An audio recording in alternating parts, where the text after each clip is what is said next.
literatura no Brasil? Bem, tem quem viva de literatura no Brasil, Jorge Amado, por exemplo, mas é muito difícil. A razão é simples, há relativamente poucos leitores no país, se pensamos nos seus cento e tantos milhões de habitantes. A tiragem média de um livro de ficção não passa dos 3.000 exemplares. É uma perspectiva tão estreita que eu prefiro não me angustiar com ela, porque essa não é uma questão de natureza literária. Quando me perguntam o que se pode fazer para mudar tal panorama, respondo que todos já sabem, mudar o perfil social do país.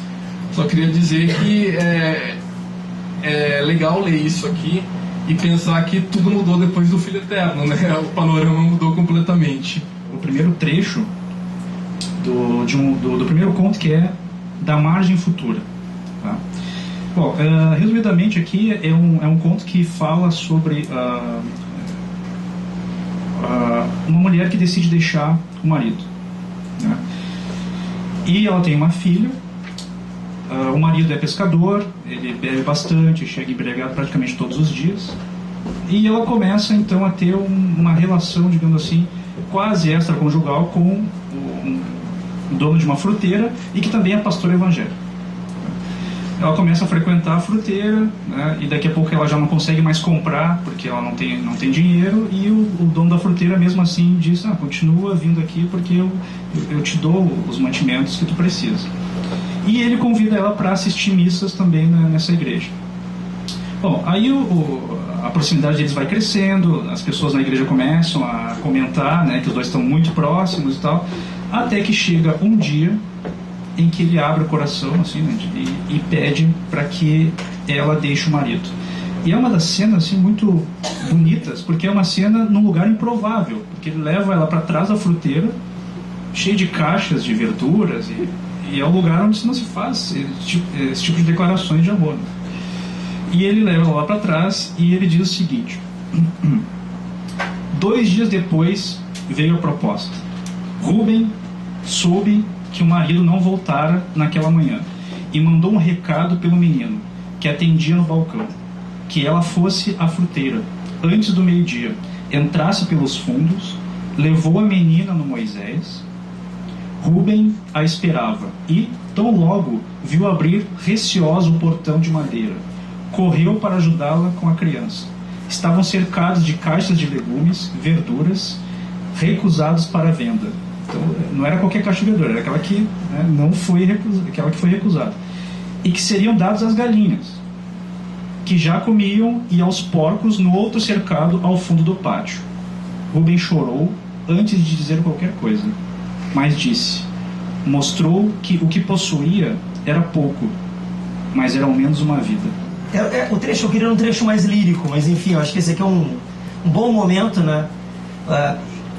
Para mim, assim, eu não pude falar até agora, já como anfitrião, do ponto alto do Filho Eterno, então vou aproveitar esse momento também. Para mim, o Filho Eterno trouxe uma novidade para a literatura brasileira, em nível psicanalítico, que é falar da hipótese canalha. Eu chamo assim a hipótese canalha. A hipótese canalha, ela assombra todos nós. Eu acho que ontem o José Castelo falou muito bem sobre isso, sobre a sinceridade. A hipótese canalha, ela pode acontecer saindo daqui, eu atropelo alguém de automóvel e a primeira hipótese que o cérebro oferece é: foge. Essa é a hipótese canalha. Nosso cérebro é econômico. A maldade nada mais é do que uma economia de gesto, muitas vezes. E esse livro, ele é pleno de hipóteses canalhas que nos assombram o tempo todo e que o Tesa conseguiu botar no papel, talvez nos confortando, dividindo com a gente o que é ser humano. E o trecho aqui diz assim: a manhã mais brutal da vida dele começou com o sono que se interrompe. Chegavam os parentes. Ele está feliz, é visível, uma alegria meio dopada pela madrugada insone, mais as doses de uísque, a intensidade do acontecimento, a sucessão de pequenas estranhezas naquele espaço oficial que não é o seu. Mais uma vez ele não está em casa, e agora um alinhamento em tudo, como se fosse ele mesmo e não a mulher que tivesse o filho de suas entranhas. A sensação boa, mas irremediável ao mesmo tempo, vai se transformando numa aflição invisível que parece respirar com ele. Talvez ele, como algumas mulheres no choque do parto, não queira o filho que tem, mas a ideia é apenas uma sombra. Afinal, ele é só um homem desempregado e agora tem um filho. Ponto final. não é mais apenas uma ideia e nem mais um mero desejo de agradar que o seu poema representa. O ridículo filho da primavera é uma ausência de tudo. Mas os parentes estão alegres, todos falam ao mesmo tempo. A atenção de quem acorda sonado se esvazia, minuto a minuto. Como ele é? Não sei, parece um joelho. Ele repete o que todos dizem sobre recém-nascidos para fazer graça. E funciona. O bebê é parrudo, grande, forte, ele inventa. É o que querem ouvir. Sim, está tudo bem. É preciso que todos vejam, mas parece que há horários.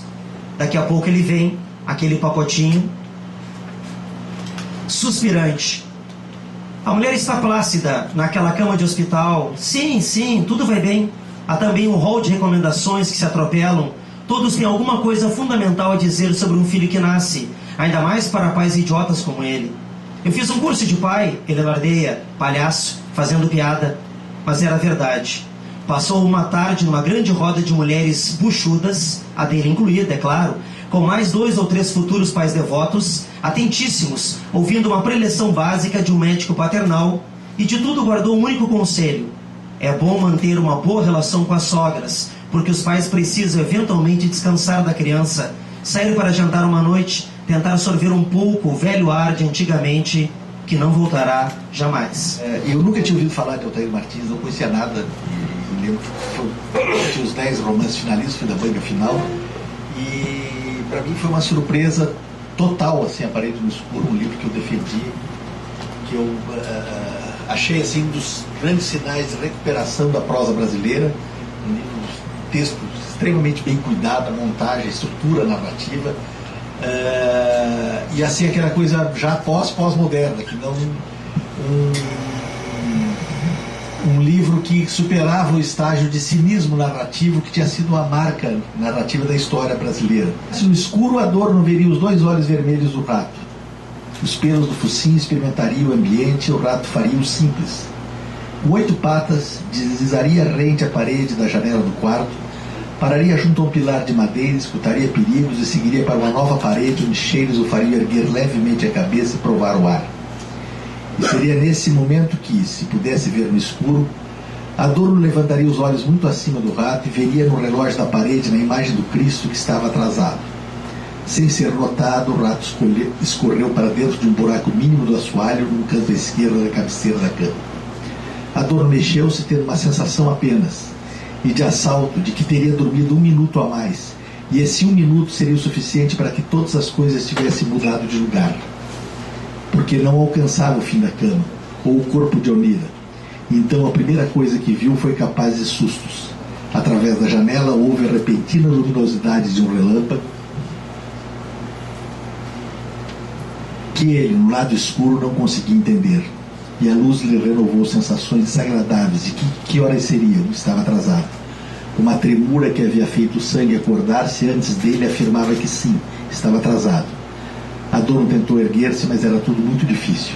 A janela sendo atravessada de luzes e seus braços dormentes, e era o relógio lhe apertando o pulso. Sobre o corpo, o peso de 5 homens. Se estaria muito atrasado, fosse perguntar ao pão. Um pouco de qualquer coisa, filha, meu pai já respondia quando eu perguntava o que ele misturava dentro do pão. Naquele tempo o pão falava: tinha farinha, pai? E o pão respondia que tinha. Tinha açúcar? E açúcar pitada de nada tinha. Tinha ovo? E o pão respondia que tinha ovo, sim. E farinha? Farinha eu já tinha perguntado, mas farinha tinha muita. Tinha leite, tinha disso e daquilo, mais um pouco. Íamos o pai e eu colocando todas as coisas dentro dos pães que o forno apitando, e o saindo do mesmo tamanho, embora cada vez o miolo ampliasse mais sua complexidade de segredos. Se era verão, eu sentava no segundo degrau de madeira. A escada levava a casa à padaria e eu ficava ali na transição entre o pai e o padreiro, olhando o pão que fumegava no prato de louça. Então eu esticava o vestido de algodão até os joelhos e improvisava uma mesa entre as pernas. E olhava para o pão como quem olhasse o escaravelho dourado. Se o virava era com respeito às pessoas de idade e o fazia para ver as marcas da forma, verificar o vinco doído da ferida na casca. Só então, com cuidado menino, eu partia. De dentro vinham fumaças de cheiro, e o segredo era branco. E olhava o pai que nunca se cansava de trabalhar.